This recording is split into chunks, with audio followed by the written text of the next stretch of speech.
Since I came back to my YouTube channel in 2023, Tom Brady of the Mortal Kombat scene has been a reoccurring guest on this channel, and one of the things that he has been tackling with his wealth of knowledge in the fighting game community is guiding players on not making the same mistakes he made and the same mistakes people are currently making in the fighting game community. Now I'm going to let Chris G explain this in just a moment, but before we get there, there's a couple of things that I want to go over. Now as I said, Tom Brady has been in the fighting game community since basically the beginning. He's one of the only people remaining that is from the original arcade era and has competed at the highest level all the way up until present. I think Mortal Kombat 1 is the first Mortal Kombat game he didn't actually compete for. He decided that he just didn't want to play it. And aside from Mortal Kombat, he has competed at the highest level on Dead or Alive, and he even competed at a very high level on Tekken 4. So Tom Brady has basically seen all of the highs and lows of the fighting game community, and by his own admission, there are way more lows than there are highs. And we're talking financially here. There's a lot of great people in this scene. There's a lot of people you can make friends with, a lot of connections you can make. But in terms of making a career out of this through going to tournaments and winning, that's got to be one of the worst decisions that you can make. And yes, I'm also acknowledging the fact that the Saudis are now involved with fighting games, and even with that, it's still one of the worst career moves that you can make. And all Tom Brady has done on my platform and on Twitter is tell young players to not put all of their eggs in one basket, to not rely on going to tournaments, and to face the reality that you are not Chris G, that you are not Sonic Fox, and that you are not Daigo Umehara, and you likely won't be able to make a living from playing fighting games. Of the thousands and thousands, potentially millions of people that play fighting games, there is only 1% that compete at the highest level, and in that 1% there is still a minuscule fraction that have actually made money that can sustain them. You understand how minuscule that is? And when Tom Brady says this to people, they attack him for it. Now there's only two types of people that are attacking Tom Brady for this.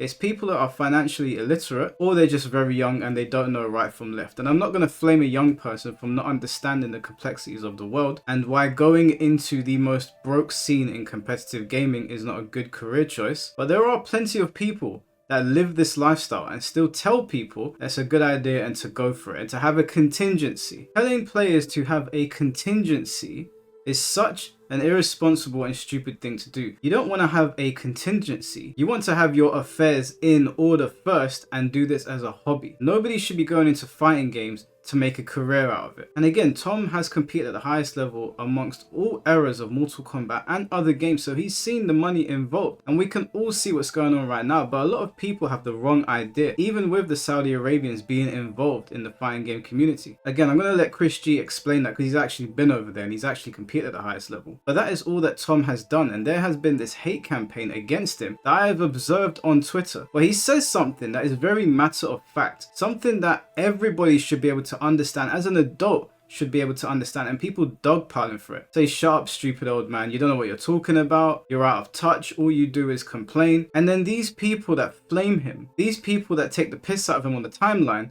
are in his DMs asking for money. How can you be a top player arguing against Tom, which implies that you're living the good life, you're living the high baller lifestyle, and then be in his DMs asking for money? How can you be broke and flaming somebody who has a lot of money because they made good decisions after making loads of bad ones and spending too much time in the community? How can you flame them for that? Now, before I pass this over to Chris G, I'm going to show you a couple of tweets that went out just to illustrate the point here. A player by the name DR Gross tweeted this out, and he said, "I understand that NRS and the community are more about Mortal Kombat games, but I believe that Injustice is a better game for NRS players in terms of opportunities. I also believe that if the next game is Injustice 3 and NRS/WB are able to at least replicate what they did back in 2017, it would be worth it to actually go out there and compete. With the current state of the Pro Tour, it sucks because imagine placing high in every tournament and being minus 10k by the end of the Pro Tour. Imagine setting to make a career in an NRS game, no less. Games that have less than a 2-year lifespan, and being minus 10k to play a game. Do you know how insane that is? Now, if you are hell-bent and you have set your sights on making a career playing in tournament, I'm not talking about streaming and I'm not talking about YouTube videos, that's a whole other discussion as well, and there's a discussion to be had with that as well. I'm talking about going to tournaments. If you chose Mortal Kombat and you thought that you were going to make a career out of it, a sustainable career, I have a bridge to sell you. If you're hell-bent on making a career in the fighting game space, do not choose Mortal Kombat or Injustice. Play Street Fighter or Tekken. To be honest with you, probably just Street Fighter. Actually, SNK as well. Tom Brady saw this and he said, I believe Injustice is a better game for NRS players in terms of opportunities. What opportunities? There is no money in fighting games. Just about all of the best players are broke. Enough of this delusional talk. Play for a hobby, not opportunity. Now that is sound advice for anybody that is looking to get into playing in tournaments. And I played in tournaments as well. It's fun. You can meet a lot of great people there, but do not buy the next Mortal Kombat game or the next Street Fighter game with the idea in mind that this is what I'm going to do with my life and everything will come after. Because trust me,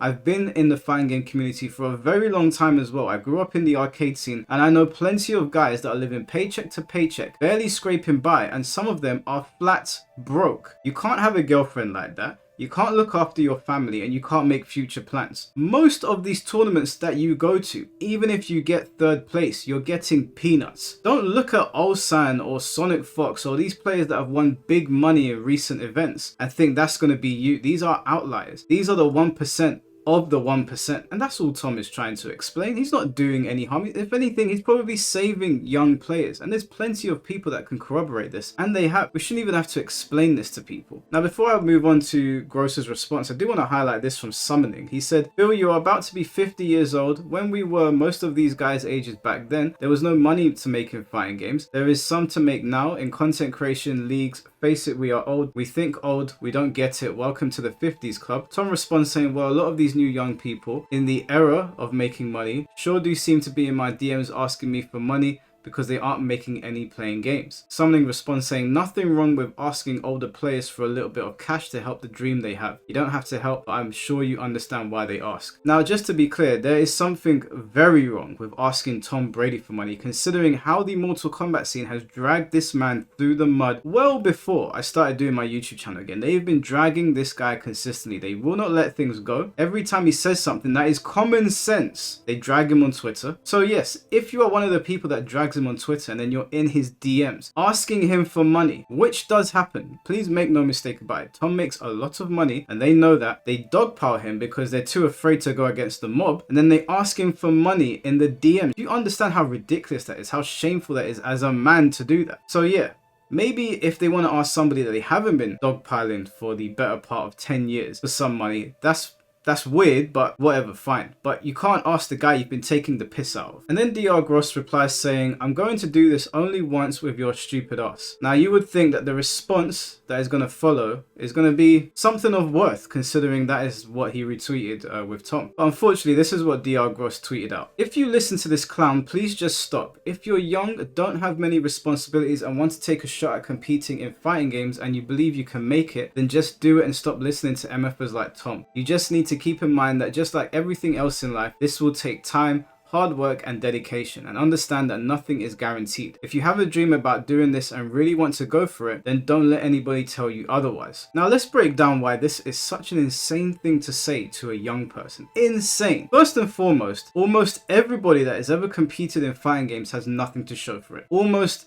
everybody. There is a small number of players, and we're specifically talking about players in the West. I don't know how things are in Asia, but in America, in the UK, Germany, France, whatever it might be, over here in the West, that is not the case. Almost all of them have nothing to show for it. Again, we're not talking about commentators, we're not talking about analysts, we're not talking about people that appear on panels, we're talking about exclusively tournament players. He says in the beginning there, if you're young and don't have many responsibilities, and that is already the first red flag. If you don't have any responsibilities, pick some up. Don't wait for them to fall in your lap. Strike while the iron is hot. A lot of people wait until they get into their 30s and 40s before they start cleaning up their acts. And so for some people, it's too late. Use your time when you're young to do things that matter. Sure, play fighting games. I play fighting games. But make sure you have responsibilities. Make sure that your family know that you're somebody that can be relied on. Make sure you're going out there and making a difference, whether it's in your community or in your family's lives or in your own lives. Make sure you have responsibilities. If you don't have responsibilities, get some. That's the first thing. If you want to take a shot at competing in fighting games, sure, why not? There's no problem with that. I don't think anybody would have an issue with that. I took a shot at competing competing, and I was quite successful when I did it the first time. Successful in that I won tournaments. I didn't win any money. There's no money to be had, and there's never going to really be money to be had in this scene, not unless you're competing at the absolute highest level. And even then, you get 1,000 people enter. There's only going to be 8 people in most tournaments that get a payout, and of those 8 people, probably 2 of them is getting something of worth that covers their plane ticket and their food and their travel and this, that, and the other, and their accommodation or whatever. He says that you need to keep in mind that just like everything else in life, this will take time, hard work, and dedication, and understand that nothing is guaranteed. But what he doesn't mention there is risk versus reward. There's a lot of things that you can risk in life. There's things that all of us risk in life because there's a reward. But you have to weigh up risk and reward. The risk and reward in fighting games is night and day. It's almost exclusively risk and minimal reward. If you're going to go and look at extremes like EWC, then you're proving the point. EWC is the exception to the rule, and even though the Saudis have bought out EVO, and even though the Saudis have done EWC, as Chris G is going to explain in just a moment, that doesn't really paint the whole picture here, and not everybody is making the same amount of money or even substantial money to make it a sustainable career. I'm not going to shit on somebody for having a dream, like if your dream is to go to EVO and get first place, whatever, but you need to understand that this is one of the riskiest games that you can play. There are other games out there. If you're hell-bent on being a competitive gamer, there are other games out there, and they're also struggling as well, but they pay out more and there's less stress. Fighting games are some of the most difficult games on the planet to play competitively. You don't have a team there to fall back on. In some of these team games, you might be doing a little poorly on that particular day, but you've got 4 other guys there to pick up the slack and you win. Your team carried you. In fighting games, there is none of that. You suck on that day, you're going home. You paid for that flight to Vegas, you paid out £1,000 or $1,000 for however much it is, and you lose, you go 0-2, your first opponent's Ryan Hart, your second opponent's Daigo, and then you're back on the plane. The risk and reward, it doesn't add up. Secondly, a lot of these sponsors in the fighting game world just dry up and disappear. Thirdly, of all the fighting games, like I said, if your dream is to become a top player in Mortal Kombat, you've chosen one of the worst fighting games to become a top player in, because the games don't get supported more than 2 years. If your excuse is Sonic Fox, then again, you're proving the point. Now, he does go on to explain that you should have contingencies, but you shouldn't have a contingency and have fighting games first. You should have your life in order first and do this as a hobby. Or if you've got your life so in order that you're like, I can actually dedicate time to this, fine. If your life is in order, no one's going to say anything to you. But telling players to follow their dreams of becoming a top player in one of the most broke scenes on the planet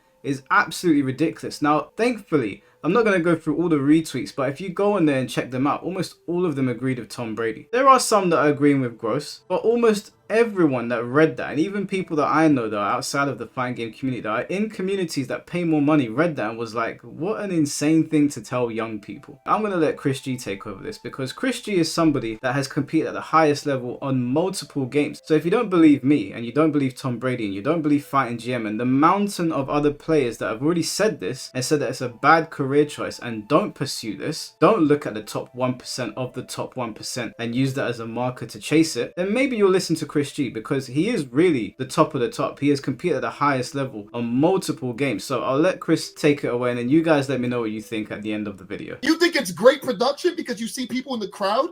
They have no idea what's being played. Chris, is there a chance that they could hear you saying this and get upset? You're cancelled, Chris, bro. I mean, look. At the end of the day, I've already had like half of my opportunities taken from me. All right, because of my big mouth, because of my past. You know, there's just so many reasons why you would want to take money out of my pocket. But at the end of the day, I'm still gonna do this stuff, right? Because one of the things that has always bothered me is kids, right? Would be like, I want to be you when I grow up. And I'm just like, all right, what does that mean? You want to be a top player? You want to be respected? What do you want, right? They're like, oh, well, I like that you keep it real, but you're also really good, right? The thing is that I don't want to lie to people. I don't want to lie to the future, right? Because I've had other people that's like, and you guys have seen it, and you're seeing it more and more lately as people are more vocal.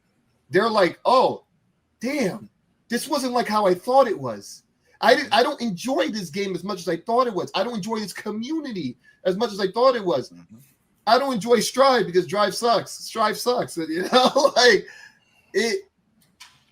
There are more people like trying this out and being like, damn, like you guys made it seem like it was great. And I was like, look, I was minimum wage. Like, you know, Like I won all these tournaments to make this money. But I will tell you right now, 99% of these people in my shoes, we're talking about top players, 99% of them are broke. Some of these guys that have EWC contracts from these Saudi Arabians, some of them got $0 salary. So like people think that the money's there, but the money is selective. Like, so everybody involved in EWC was not getting paid. No, some of them were, but other people weren't getting either a lot or some were getting barely. We're talking about like not even like $500 to $1,000. Like I was good because I know how to do negotiations. I've been here for a long time. But some of these other players were just like, besides for like the money that they could win, some of them were getting like pennies to the dollar. I just want to echo off of that. Yeah, like I feel like Chris, you're the America version of me because this is what happens with Tekken, and like obviously there's like a group of Tekken people that I don't really get along with, and they don't get along with me, and I have heard that they take peanuts just to get on commentary, get on this, get on that, and it's insane what you hear behind closed doors, and it's like, man, so you could have got paid if you just spoke to me or if you spoke to someone and understand what's going on, but you would rather just get your face on there and just, do you get what I'm saying? I can't say too much because I don't want to cause any problems and that. Well, I can. Like yeah. I've had like the contracts that I was supposed to be signed like way beforehand. And the people that I was talking to, they were like, oh, we want to give you this money. And I was like, nah, I'm going to make EWC. I'm that guy. And they're like, no, with one of you, we could get 5 other players. 5. You could get 5 B tiers. And they're okay with that. And then, you see the B tiers get accepted, or I mean, get you see the stat. I'm not going to name names, but I will name these like their people. You'll see them. Oh, I was signed by blah blah blah blah, and then you're like, damn, son. So you're just gonna pray to get to this spot, huh? And I get it because yeah, it is life changing money. If you do qualify, yes, life can change for you. But man, like the number one thing, right? This is my dream. By the way, just so you guys know, my dream for the FGC is I go to a tournament and I don't have to win it. That is my dream. Every single one of these players right now, including me, have to win the tournament. They have to get the top 3 in the qualifying spot, or that 3-month contract will come to a quick end. And what happens after that? Not only are they worthless, but they're worth less. Because so when the Saudi money comes through, though, you'll be eating. I mean, look, if you're the 0.001%, we're not even talking about 1%. We're talking about 0.01%. Yes, I'm eating good because I believed in myself. But I'm not going to lie to players and be like, yeah, this is great. No, I'm one out of thousands, tens of thousands, hundreds of thousands. And not even me, not even I'm eating great. Yes, I qualified. So now I'm good now. But that's just it, right? Like if I didn't qualify, I would be a bum. My contract would have been shorter. Things like these are the cogs in play, and it sucks, and that's why I speak the way I do, because I'm like, look, like I want people to eat, but I don't want people to eat only today, like, and that's how we're treating each other right now. We're like, oh, you know what? I don't want this guy to get money. I don't want this guy to get money. Oh, give it to me. No, like there should be a bunch of us, and like you said, right, commentators.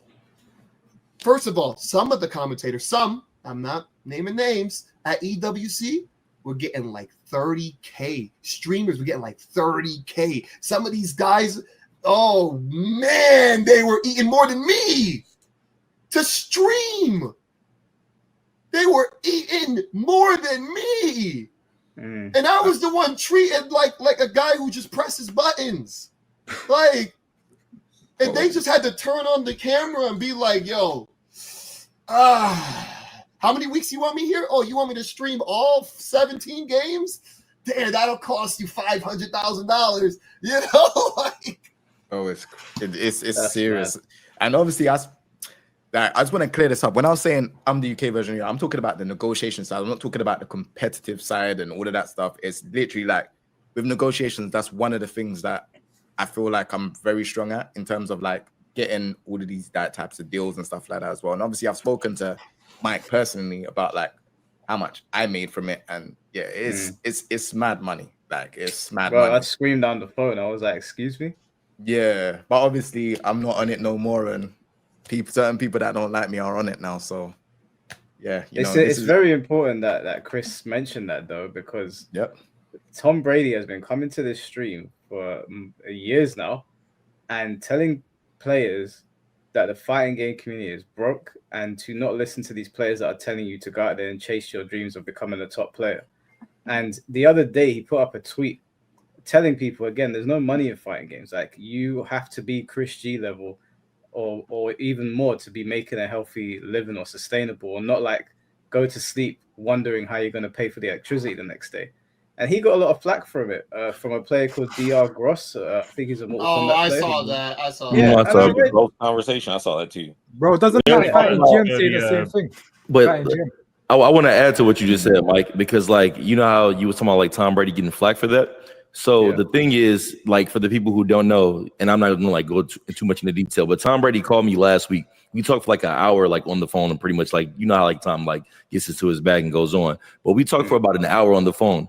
All the shit that he says on Twitter and in these tweets and shit, he talked to me about all this same stuff and was pretty much like, hey, let's this off the record. This is between me and you. So he means that shit. He's not posing. He's not posturing. All that shit that he said about money in the FGC and it being dried up in certain stories and stuff that he told me that I won't reveal here, he means that shit. Like, it's not just for the camera or for the internet. He 100% means that shit. Yeah, and another thing that Tom will not. Tom is so kind to this community. If Tom was anything like me, with the amount of abuse that he's received, with the things that I know that Tom knows about Mortal Kombat players, some of them have disrespected him when he's just tried to tell people to not be unwise of their time and to not spend your time trying to make a living on fighting games. And they've attacked him for it. And the thing is that these very people that have attacked him for it, these people on Twitter or on here, are broke. These are not That's what we was people with talking about. money. Yeah, these people do not have money. And they're flaming somebody who makes a lot of money. Yeah, Tom makes a lot of money now because he made a lot of good decisions. And then you got this other MK player, DR Gross, basically said, I'm going to explain it to you one more time, you stupid old man. And I was like, what are you talking about, bro? The advice you're giving people is awful. That is awful advice. So I'm glad that you mentioned that, Chris, because they've been dragging Tom for like 2 years now. I guess two things real quick, right? The first thing is, don't think I'm attacking those guys to get money. Like I said, like if you could get that bag, by all means, I high five you all day. If you gotta rob these people, by all means, rob these people. If you want to say you're worth $100,000 and you get $100,000, Yeah, God damn, you deserve it. Now, the other thing is that like when it comes to like people like DR Gross, right, and a lot of these guys who've had moments in the FGC, right? What I'm trying to do, right, is I want things to be a little bit more, I'm not going to say permanent, right? But I want it to have some type of longevity, right? Kind of like how any other sport where you're like, all right, you know what? I got 8 years here of making good money, and then I'm going to be smart with that money, right? That's how like most sports work, right? You have a certain amount of time, you rack up that money, but the key point is that money is most likely guaranteed. What people start to argue is they think that the top players are already eating good, but most of them aren't. There is only a select few. So if you're doing good now, that's fine. But like I said, once that 3-month contract is done, there's still 9 more months of the year. You have a 3-month contract. That's not 2 years. That's not 6 years. You mean to tell me that your entire FGC career is summed up in like 2 years? You see, this is what I mean by like, it's Longevity. corny, especially for NRS people. They only got 2 years.